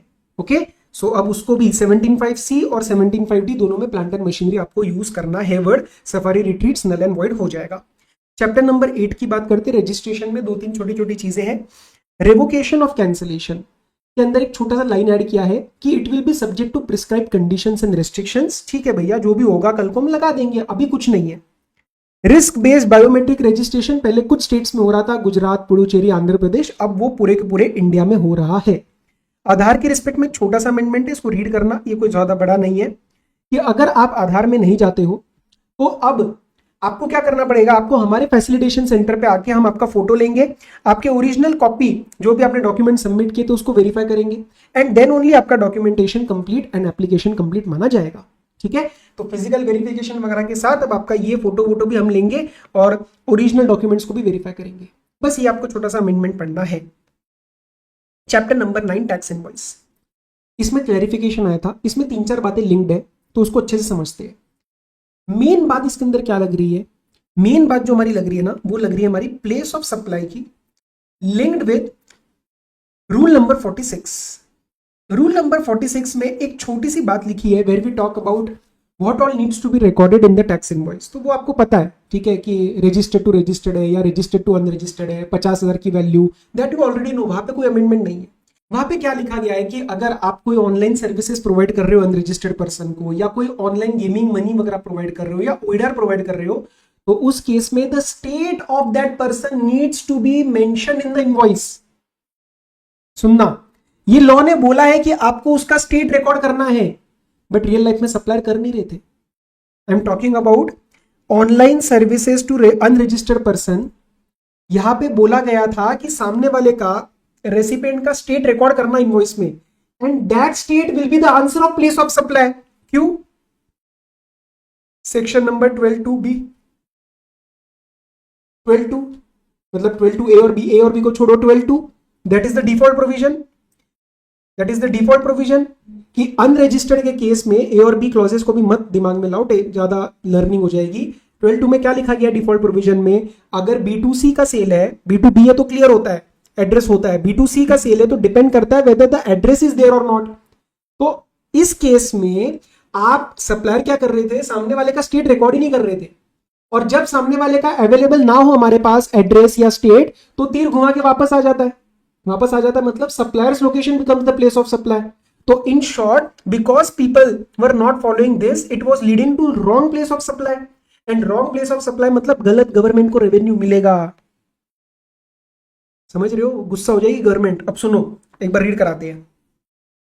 References have been receive from field formation, मतलब जो काम करते हैं जीएसटी में, regarding non-compliance of provisions of mandatory recording of correct place of supply on invoices by suppliers in respect of online services either by them or ECO to unregistered person due to wrong interpretation of 12(2). रुको, many suppliers are not recording the state name of unregistered recipient despite being mandatory as per rule 46। Rule 46 ने बोला है कि वो जो 3 बातें गिनवाई थी, जिसमें से एक ये भी था, online services to unregistered person, तो वहां पे आपको स्टेट रिकॉर्ड करना है रेसिपिएंट का, लेकिन आप कर नहीं रहे हो, और उसकी वजह से 12(2) गलत लग रहा है, because it depends, 12(2) depends on whether the address is available और नॉट। ठीक है, सो रूल 46 आप कंप्लाई नहीं कर रहे, and you are now declaring the place of supply of such services as the location of supplier. आप यहाँ पे तीर घुमा के वापस लेके आते हो, क्योंकि आप सामने वाले का रिकॉर्ड ही नहीं कर रहे, तो उसकी वजह से गलत प्लेस ऑफ सप्लाई लग रहा है, गलत रेवेन्यू मिल रहा है गलत गवर्नमेंट को। तो क्या क्या क्लैरिफाई किया देखो। A conjoint reading of 12(2)(b) of IGST, that is the place of supply, 31(2) and proviso to 46(f) जो ये इनवॉइस की बात करता है, leads to a conclusion that well in respect of supply of services made to unregistered person, irrespective of the value, you have to mandatorily record the name of state of unregistered recipient on the tax invoice। आपको उनका state record करना है। ठीक है, कौन से cases में? 3 cases में, supply of online money gaming, supply of taxable services by और थ्रू ईसीओ, और सप्लाई ऑफ ओइडर सर्विसेज। ये आपको करना ही करना है, हम ऑप्शन नहीं दे रहे, और इसके बेसिस पे आपका 12(2) भी इंपैक्ट हो जाता है। ठीक है, recording of the name of the state of unregistered recipient, क्योंकि B2C सप्लाई हो जाएगी, shall be deemed to be the address on record of recipient, and this will help in determining the place of supply. पर आप कर ही नहीं रहे हो record, तो ये क्लैरिफाई करा कि आपको करना पड़ेगा।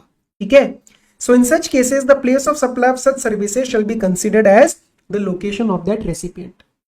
अब ये ना ऑनलाइन सर्विस और इन सबको थोड़ा सा ना डिफाइन किया है, ये आपको जस्ट एक रीडिंग के लिए है। आप ये लॉ ही है, ये यहाँ पे कोई अमेंडमेंट नहीं है, आप इसको एक बार रीड कर सकते हो, मैं ऊपर से करा देता हूँ।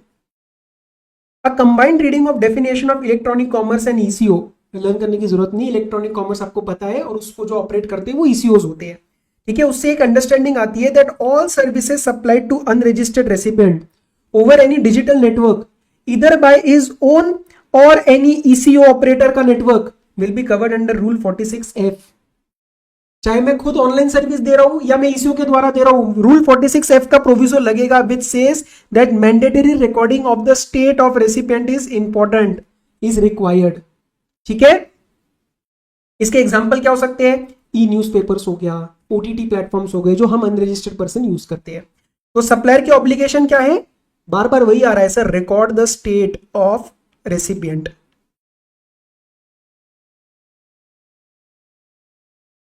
Suppliers are mandatorily required to record the name of the state of recipient on the tax invoice, and वहां पे कहीं पे भी वैल्यू ऑफ सप्लाई का मतलब नहीं है। नॉर्मल में 50,000 की वैल्यू हम चेक करते हैं, बट यहाँ पे नहीं है, ये एक्सेप्शन था। ठीक है, तो irrespective of the value of supply recorded and declare that as a place of supply when you file your GST or 1 or 1A so that the correct state gets the revenue of GST। अब इसके लिए sir ये आप कैसे record करोगे, ये आपकी मर्जी है। You device a suitable mechanism but ensure the law is complied. नहीं किया तो पेनल प्रोविजंस लग जाएंगे, ये 122(3)(e) के, वो अभी लर्न नहीं है आपको, छोड़ दो, इतना याद करो अभी 122(3). तो कंक्लूजन क्या बना कि इन 3 केसेस में please record the state name and that state will be considered as a place of supply under 12(2). Why 12(2? Because default provision will apply, specific उसके ऊपर कोई नहीं लगता।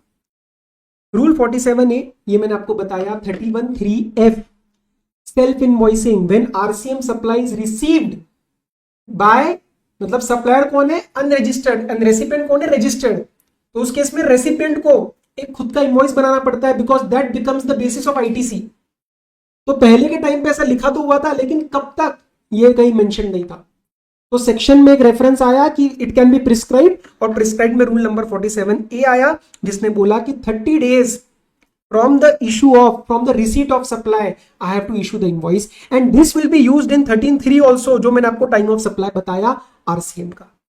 ठीक है, तो सप्लायर कौन है? अनरजिस्टर्ड, रेसिपिएंट कौन है? रजिस्टर्ड, एंड आरसीएम का सप्लाई है 9(3) और 9(4).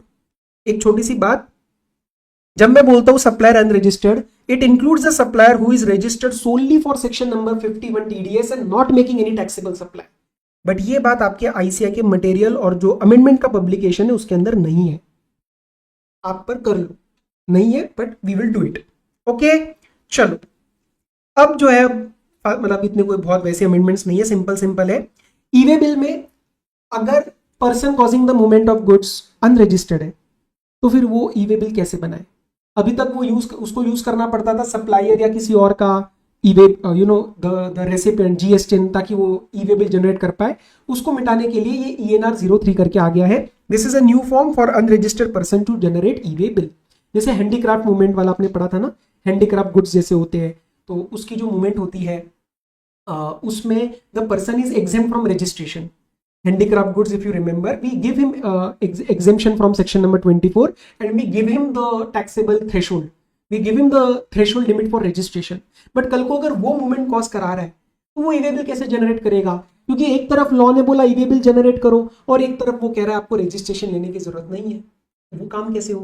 तो उनको ई-वे बिल बनाने के लिए ENR 03 का एक रेफरेंस आया है। So this allows the GST unregistered persons to enrol in the e-way bill system and create an enrollment number. Simple, ठीक है जी। मैं आपको इसका जस्ट एक फॉर्म दिखा देता हूँ रियल लाइफ में। ई-वे बिल के साइट पे गया हूं मैं। See, application for enrolment of URP unregistered person ENR 03, type of enrolment unregistered supplier, unregistered recipient और बोथ, मतलब अनरजिस्टर्ड हो तुम और तुम जनरेट कर रहे हो, ठीक है ना। चलो बाकी ज्यादा अभी डिटेल में नहीं, इसके प्रैक्टिकल अभी छोड़ दो, आगे आ जाओ।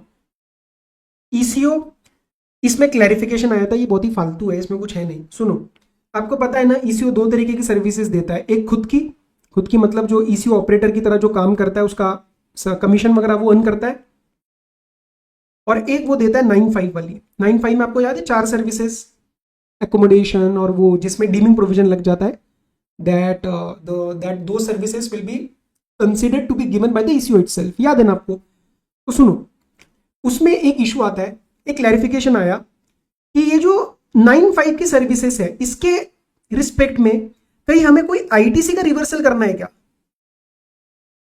नहीं। क्यों नहीं? क्योंकि ये कोई एग्जाम थोड़ी ना है, ये तो डीमिंग प्रोविजन लगा है बस, ये कोई एग्जाम थोड़ी ना है अपने आप में, तो रिवर्सल की कोई जरूरत नहीं है।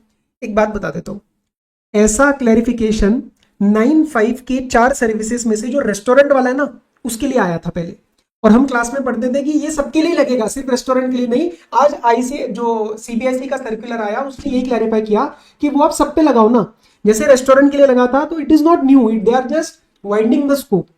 तो 9(5) के सर्विसेज की होने की वजह से कोई आईटीसी का रिवर्सल करना है क्या? नहीं करना। और सर ये आईटीसी जो होगा वो मैं कहां यूज करूंगा? वो आप इसके लिए यूज करोगे, क्योंकि ये जो 9(5) की सर्विसेज होती है ना, और इसके रिस्पेक्ट में जो जीएसटी होता है वो कैश में पे करना पड़ता है, आईटीसी के द्वारा नहीं पे कर सकते। तो मैं आईटीसी कहां यूज करूं? अपने खुद की जो सर्विसेज है, कमीशन अर्निंग, इसके जीएसटी को सेट ऑफ करने के लिए। बस ये क्लैरिफिकेशन है, उसको बड़ा चढ़ा के इन्होंने यहाँ पे दिया है, आप रीड कर सकते हो। ठीक है, ये एक्चुअली नया नहीं है, ये रेस्टोरेंट के रिस्पेक्ट में आया था, उन्होंने बोला ये बाकी तीनों पे भी लगाओ। टोटल 4 चीजें आती है ना इसके अंदर, जैसे एकोमोडेशन हमने पढ़ा था, हाउस कीपिंग, वो सब बातें, ट्रांसपोर्टेशन एंड रेस्टोरेंट वाला। So we cover that. Chapter number 13 में छोटा सा चेंज है, जीएसटीआर 7 जो कि टीडीएस की रिटर्न होती है, वो पहले हम बोलते थे कि नील रिटर्न मैंडेटरी नहीं है, लेकिन आज के इसमें मैंडेटरी हो गई है, जिसको हम बोलते हैं सिक्वेंशियल फाइलिंग। मतलब मंथ टू मंथ फाइलिंग होनी चाहिए, चाहे नील रिटर्न ही क्यों ना हो। पुराना फाइल नहीं किया तो पहले वो करना पड़ेगा। तो आज के इसमें रिगार्डलेस आपका कोई टीडीएस का डिडक्शन है या नहीं है, file it. Chapter number 15 refunds. इसमें जो मैं आपको चेंज बता रहा हूं ना, ये मुझे आईसीआई के अमेंडमेंट पब्लिकेशन में नहीं मिला, स्टैट्यूटरी अपडेट जो उन्होंने रिलीज किया है वो नहीं है, बट सुन लो। हम पढ़ते थे कि जब भी कोई एक्सपोर्ट ऑफ गुड्स होता है तो उसके रिस्पेक्ट में अनयूटिलाइज्ड आईटीसी का रिफंड आपको नहीं मिलेगा अगर the goods are subject to export duty. Kailash global वाला एग्जांपल आपको याद होगा। And just to clarify, when I say subject, subject means actually paid, मतलब पेड है। लेट्स से एक आइटम के ऊपर एक्सपोर्ट ड्यूटी लगती है लेकिन करंटली एग्जेम्पशन दिया हुआ है, तो that is not the satisfaction of the word subject. Subject मतलब एक्चुअल पेमेंट। अब इसमें अमेंडमेंट क्या किया इन्होंने? अब इन्होंने बोला कि एक्सपोर्ट की जगह वर्ड यूज किया जीरो रेटेड सप्लाई, मतलब एक्सपोर्ट एक्चुअल कर रहे हो या एसीजेड वगैरह को दे रहे हो फॉर ऑथराइज्ड ऑपरेशंस, तो उसके रिस्पेक्ट में अनयूटिलाइज्ड आईटीसी हो या चाहे आपने आईजीएसटी पेमेंट वाला ऑप्शन यूटिलाइज किया हो, वो दोनों ही आपके बंद हो जाएंगे। You will not get the refund if it is subject to export duty. वो जो दिया हुआ था ना टर्म कि if subject to export duty no refund, वो वाइड किया, एक्सपोर्ट की जगह जीरो रेटेड वर्ड डाला, और ये अनयूटिलाइज्ड आईटीसी के साथ साथ, because there is other option of IGST also, right? When I go for any zero rated supply there are 2 options, either I pay the IGST and get the refund, और I can go for LUT bond.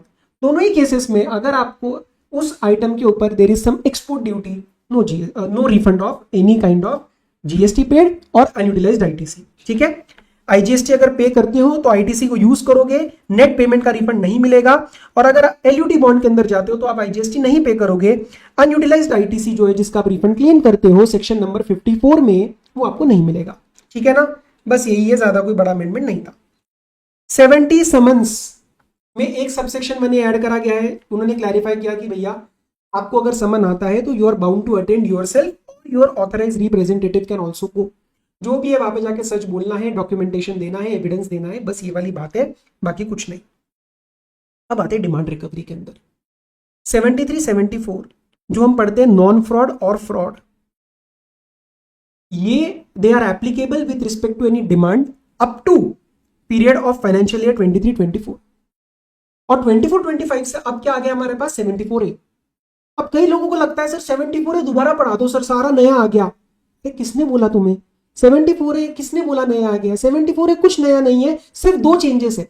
74A में आज भी 2 बातें होती है, non fraud और fraud वाली, बाकी सब कुछ सेम है, सिर्फ 2 फर्क है बेटा जी, सिर्फ 2 फर्क। वो 2 फर्क मैं आपको प्राइमरी डिफरेंसेस यहाँ पे हाईलाइट करा रहा हूं, आपको दोबारा नया पढ़ने की जरूरत ही नहीं है, एक बार रीडिंग ले लेना, आपका काम हो जाएगा, रिविजन में मैं दोबारा कराऊंगा। पहला, इन्होंने प्रोसेस इसको स्ट्रीमलाइन किया। 73, 74 में अलग अलग टाइम लिमिट्स आती थी कि 3 इयर्स, 5 इयर्स, इससे पहले 3 महीने, इससे पहले 6 महीने नोटिस आना चाहिए, वो सब। इन्होंने बोला इसको मारो गोली। पहला, इन्होंने बोला फर्स्ट डिफरेंस, हम इस प्रोसेस को स्ट्रीमलाइन कर देते हैं। स्ट्रीमलाइन मतलब चाहे नॉन फ्रॉड केस हो चाहे फ्रॉड केस हो, हम एक ही टाइम लिमिट लगाएंगे। क्या? Show cause notice needs to be issued with in 42 months, within 42 months from the due date of annual return or date of erroneous refund, and order should be issued within 1 year of the show cause notice. Order should be issued within 1 year of show cause notice, चाहे fraud हो चाहे non fraud हो। तो आपको 2 याद नहीं रखना, आपको सीधा ये काम करना है। ठीक है, इसके ऊपर आरटीपी का भी एक सवाल है, वो चेक कर लेना। आपका 30th जून जाता है वो पीरियड, मतलब 31 दिसंबर से अगर आप कंप्यूट करोगे तो वो 3 years के बाद अगले 6 months बनेंगे बेसिकली, वो 30 जून तक जाएंगे। आप कैलकुलेट करके देखना, दैट विल बी 30 जून, ठीक है। वो 3.5 years। एक और फर्क क्या किया आपको याद है, नॉन फ्रॉड और फ्रॉड में हमें चांसेस होते पे करने के and to save the penalty. क्या क्या थे सर वो? नॉन फ्रॉड में और फ्रॉड में, नॉन फ्रॉड में आपको 2 चांसेस मिलते हैं। पहला चांस होता है before the show cause notice, show cause notice से पहले पे कर दो and you pay the tax and interest, penalty माफ। सेकेंड चांस होता था आपके पास 30 days of show cause notice आप पे करो, you pay the tax and interest and no penalty. याद है आपको? और फ्रॉड में क्या था सर? फ्रॉड में 3 चांसेस होते हैं। पहला chance before show cause notice, you pay tax, you pay interest and you pay 15% of tax as penalty. Second chance within 30 days of show cause notice you pay tax interest and 25% of tax as penalty। And यहाँ पे तीसरा मौका भी होता है, order के 30 days के अंदर अगर पे करोगे तो you pay tax interest and 50% of the penalty as 50% of the tax as penalty. आज भी 74A में सेम चांसेस है, सब कुछ सेम है, सिवाय एक फर्क है, यहाँ पे जो 30 है ना ये हो गया 60 days, ताकि लिटिगेशन कम हो, लोग चांस मिल जाए वो पे करके खत्म हो। गवर्नमेंट वांट्स आप पे करो यार फटाफट, टाइम दे देते ज्यादा। ये दूसरा चेंज है, 30 का 60 days किया, बाकी कोई फर्क नहीं है, आप रीड करो, बाकी कुछ भी फर्क नहीं है, ठीक है। चलो आगे आओ। ऑफेंसेस एंड पेनल्टीज में 122(1)(b में एक माइनर सा चेंज है हेडिंग के अंदर, कि 122(1)(b किस पे लगता है? पहले लिखा था ईसीओ पे लगता है, अब लिखा है ECO who is liable to collect TCS under section 52। और जो नीचे गलतियां बता रखी है ना 122(1)(b की, जैसे अनरजिस्टर्ड को अलाउ कर दिया या रिपोर्टिंग में गलती कर दी, तो वो सारी गलतियां वही है जो ECO liable to collect TCS करता है। तो उन्होंने ये काइंड ऑफ क्लैरिफाई किया है, ये कुछ अमेंड नहीं हुआ है, ये क्लैरिफाई किया है कि वही ईसीओस के ऊपर ये बात आएगी which are liable to collect TCS under 52। Those who are not liable to collect वो ये वाली गलतियां करेंगे भी नहीं, ठीक है, जो उसके अंदर दे रखी है टीसीएस और अलाउइंग अनरजिस्टर्ड टू सेल और वो सब बातें की रिस्पेक्ट में। यस चलो आगे आओ। 122A एक पेनल्टी आया है नया with respect to failure to register certain machines. ये मशीन्स कौन सी है? टोबैको, पान मसाला और उसके आइटम्स के रिस्पेक्ट में जो मशीन बनती है ना, ये उसको एक रजिस्ट्रेशन प्रोसीजर लगाया गया है। नोटिफाइड गुड्स होते हैं, ये आपको लर्न नहीं करना है। उन गुड्स का जो मशीन होता है वो रजिस्टर करना पड़ता है। वो रजिस्टर अगर आपने नहीं किया as per the required procedure, then आपके ऊपर पेनल्टी लग जाएगा, एंड दैट इज 122A। तो देख लो क्या है वो। Notwithstanding anything contained in this act, where any person engaged in manufacture of goods in respect of which special provision for registration has been notified and he does not do it, so in that case in addition to any other penalty, कोई और penalty लग रही हो हमारे panel provisions के हिसाब से, वो ठीक है, हम additionally 1 lakh per unregistered machine लगाएंगे, 1 लाख पर अनरजिस्टर्ड मशीन लगाएंगे। समझ में आया? मशीन भी जाएगी, पैसा तो जाएगा, मशीन भी जाएगी। In addition to the penalty of under subsection 1, every unregistered machine shall be liable for seizure and confiscation. लेकिन 2 केसेस में, मतलब एक केस के अंदर 2 कंडीशन अगर आपने कंप्लाई करी तो आपकी मशीन छोड़ देंगे। You keep your machine. First, penalty imposed is paid 1 lakh per unregistered machine, and second, with in 3 days of the communication of order of penalty, सामने आएगा नोटिस 1 लाख रुपए पे करना है, ओ माय गॉड, 3 दिन के अंदर अंदर फटाफट से प्रोसीजर कंप्लाई करके रजिस्टर करवा दो, मशीन को छोड़ देंगे, ठीक है। तो second condition, the registration of such machine is made with in 3 days of receipt of communication of the penalty order. बस ओके। चलो अपील्स में आ जाओ। सुनना, time limit to appeal to the appellate tribunal. हमने टाइम लिमिट पढ़ा हुआ था 3 months and 6 months। Tax payer को मिलता है 3 महीने, डिपार्टमेंट को मिलता था 6 महीने। कॉन्डोनेशन ऑफ डिले पहले टैक्स पेयर के पास होता था 3 महीने का, डिपार्टमेंट के पास पहले नहीं होता था। दैट इज अनदर अमेंडमेंट, मैं आपको वो पहले करा देता हूं। That now 3 months condonation for any sufficient cause is allowed to the department also, earlier it was only to the tax payer. लेकिन सर मुद्दे की बात यह आती है कि रियल लाइफ में अभी ना GST appellate tribunal is not functional. तो 3 महीने 6 months वो तो एक्सपायर हो जाएंगे, वो 3 महीने एक्सपायर हो जाएंगे, और रियल लाइफ में एपेलेट ट्रिब्यूनल तो भी बना ही नहीं है। तो उस केस में मैं अपील कब तक फाइल करूं? Till what time I should file the appeal? तो उन्होंने सिर्फ एक बोला कि गवर्नमेंट आपको एक डेट बताएगा, compare that date with 3 months from the receipt of the communication order which ever is later. ये बेसिकली एक kind of a transitional provision है। आगे जब एपेलेट ट्रिब्यूनल पूरा लग जाएगा ना, प्रॉपर फंक्शनल हो जाएगा, तो आपको नॉर्मल 3 महीने का समय मिलेगा from the date of communication of order.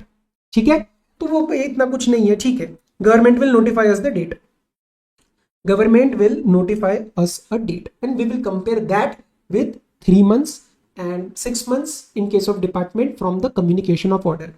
Okay, and condonation दोनों को अलाउड है। प्री डिपॉजिट्स में चेंजेस आए हैं, बहुत सिंपल है, ज्यादा वो रट्टा मारने की जरूरत नहीं है। देखो पहला चेंज क्या आया है, सीजीएसटी के पास, सीजीएसटी के कॉन्टेक्स्ट में पहले पढ़ते हैं, फिर मैं आपको आईजीएसटी बता दूंगा। अगर आप एपेलेट अथॉरिटी में जाते हो तो सबसे पहले ध्यान रखना, जो भी आप सेल्फ एडमिटेड लायबिलिटी है, self admitted liability and when I से लायबिलिटी, टैक्स, इंटरेस्ट, पेनल्टी, वो तो आपको पूरी पे करनी है। And what ever the disputed amount of tax है, सिर्फ उसका एक परसेंटेज आपको और एडिशनली पे करना पड़ता है। मैं यहां पे वर्ड यूज कर रहा हूं लायबिलिटी, में यहां पे वर्ड यूज कर रहा हूं टैक्स।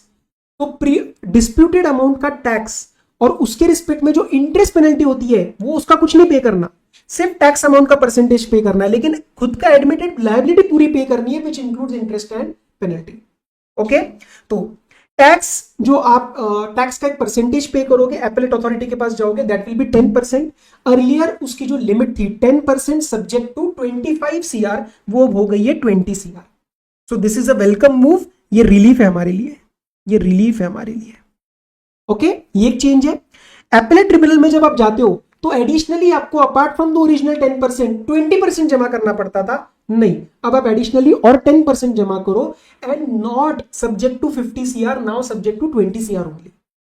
और आईजीएसटी में अमाउंट्स डबल हो जाएंगे, अमाउंट मतलब एब्सोल्यूट वाले अमाउंट्स डबल हो जाएंगे, तो 20 का 40, 20 का 40। तो आईजीएसटी के कॉन्टेक्स्ट में चाहे एपेलेट अथॉरिटी हो, एपेलेट ट्रिब्यूनल हो, the maximum amount will be 40 CR। So 10% of IGST amount subject to 40 CR, 10% of that disputed amount subject to 40 CR। Clear है? तो लर्न करना अब आपका थोड़ा इजी हो गया है।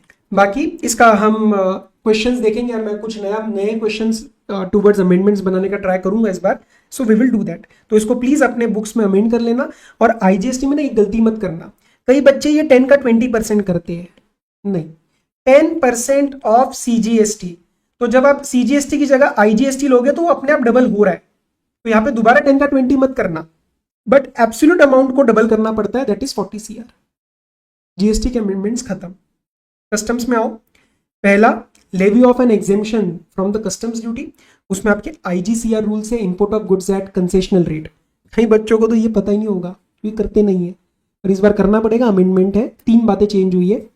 पहले के टाइम में एक मंथली स्टेटमेंट की फाइलिंग होती है, काइंड ऑफ रिटर्न, वो मंथली की फ्रीक्वेंसी अब क्वार्टरली कर दी गई है।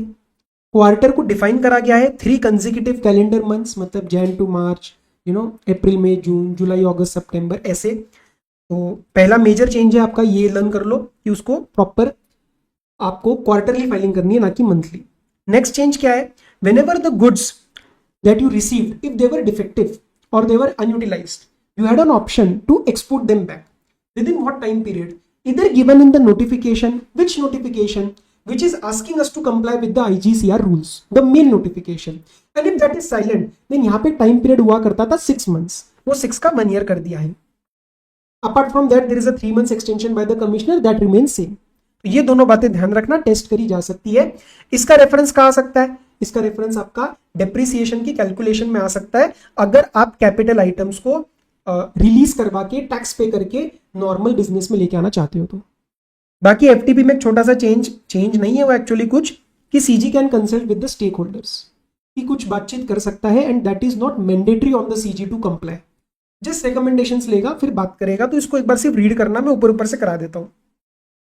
The CG in the course of formulation of FTP as and whenever it deems reasonable may seek suggestion from relevant stakeholders regarding amendments or anything, ठीक है, और उनको 30 दिन का समय दिया जा सकता है, that please give us your feedback or views on something that we are planning to implement.